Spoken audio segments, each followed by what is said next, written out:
Nasa linya po ng ating komunikasyon ngayon si partner Paul Montibon. Update mula dyan sa Davao City, lalo na dyan po sa JMCFI sa loob mismo ng KOJC Religious Compound after ng pagkubkob nga ng mga kapulisan. Alamin natin ang update dahil balik eskwela na ang mga estudyante. Paul, good morning.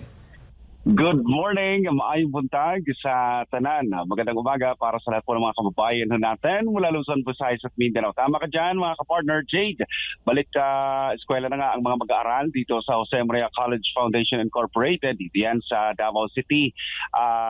Ito na nga ay matapos ang maantala ang pag-aaral ng mga estudyante na ito dahil sa nangyaring paglusob nga ng mga kapulisan dito sa KOJC compound na tumagal ng 2 linggo.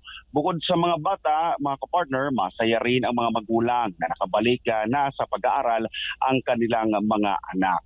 Balik rin ang paghihigpit sa seguridad bago pumasok itong mga estudyante dito sa loob ng JMCFI dahil dadaan muna sila doon sa may security area, dadaan ang kanilang mga gamit sa may scanner area at bago makapasok na dito sa loob ng eskwelahan. Ngayong araw rin ay isasagawa ang culmination ng buwan ng wika dito sa JMCFI kung saan ilang programang inihanda ng paaralan para sa mga estudyante.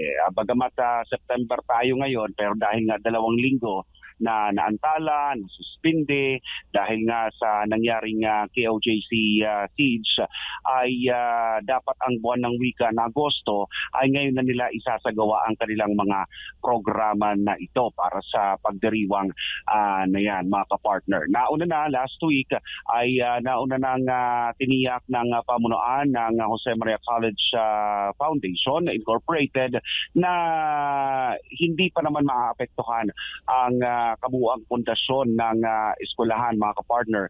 Ito nga ay matapos nga ang ginawang pag-drill o paghuhukay ng mga kapulisan sa basement ng eskwelahan.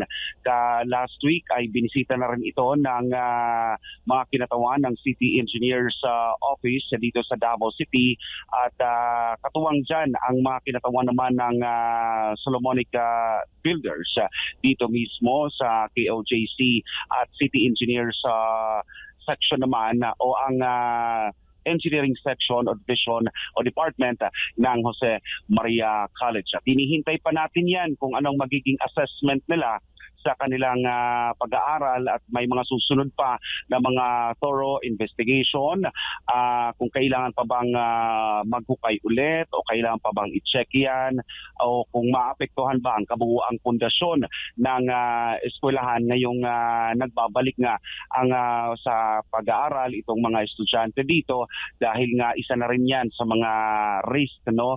Hindi lang sa mga estudyante kundi yung mga guro dito, yung mga nakatira dito at kasama na rin yung mga magulang. Pero ayon nga sa nagpatayo ng gusali na to ang feel ay sinabi naman nila na itong eskwelahan ay tumagal na ng mga 20 years ay ngayon naman ay tatagal pa yan dahil sa napaka galing ng pundasyon ng eskwelahan na ito. Bagamat siyempre hindi rin maaalis yung risk dito pagdating ng mga natural disturbances, no, tulad ng mga earthquakes, mga lindol, at anumang klaseng bagyo, pero matagal ng panahon daw na napatunayan na matatag at matibay ang eskwelahan na ito. At maya-maya lang ay magbibigay din tayo ng susunod pa ng mga update dahil mag-uumpisa pa lang ang mga programa sa kada eskwelahan hanggang dito sa may Sky Gym dahil nga sa culmination ng buwan ng wika. Paul, linawin lang natin hanggang college na, no? Hanggang preschool hanggang college. Balik na sila ulit. Correct. Correct, Advar. Nasa humigit kumulang 6,000 na mga estudyante ang magbabalik eskwela ngayong simula ngayong araw na ito. Mula preschool hanggang college na yan, partner at Matt. Kamusta naman yung pagtingin mo dun sa mga bata? Nandun ba yung talagang ikinagagalak nila at masayang-masaya pati na rin mga magulang dahil hindi na rin sila mamomroblema dahil 'di ba pag online kailangan mong gabayan yung mga bata, no? So mababawasan yung oras mo sa trabaho dahil atupagin mo na yung mga bata. So talagang masayang-masaya yung ambience ngayon diyan sa JMCFI, Paul. Oo. Kumbaga napagaan ang pakiramdam ng mga magulang dahil nga sa paghahati nilang mga bata dito ay pagbabantay-babantayan na lang nila kasi syempre nasa kamay na ng mga guro ang kanilang mga anak ngayon dito sa loob ng eskwelahan. Medyo bawas-bawas din yung kanilang trabaho. Pero yun nga, medyo yung iba naninibago mga kapartner, yung iba hindi pa talaga, parang shock din na balik na sila dito sa eskwelahan, sa paaralan.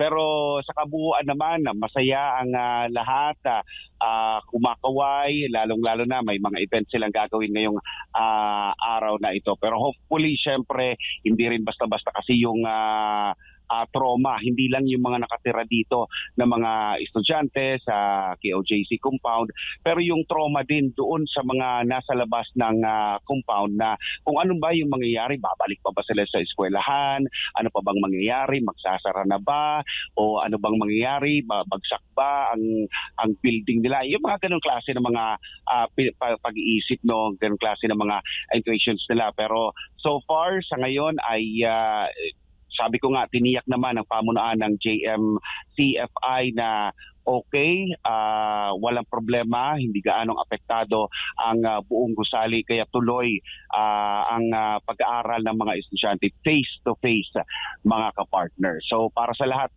ng mga estudyante na nanonood ngayon, nakikinig ngayon, lalong-lalo nakasubaybay dito sa KOJC, ay tuloy ang pagbubukas at pagbabalik ng pag-aaral ng mga estudyante dito sa Jose Maria College Foundation Incorporated. Ayan, Paul, maraming salamat. Update mula dyan sa Davao City.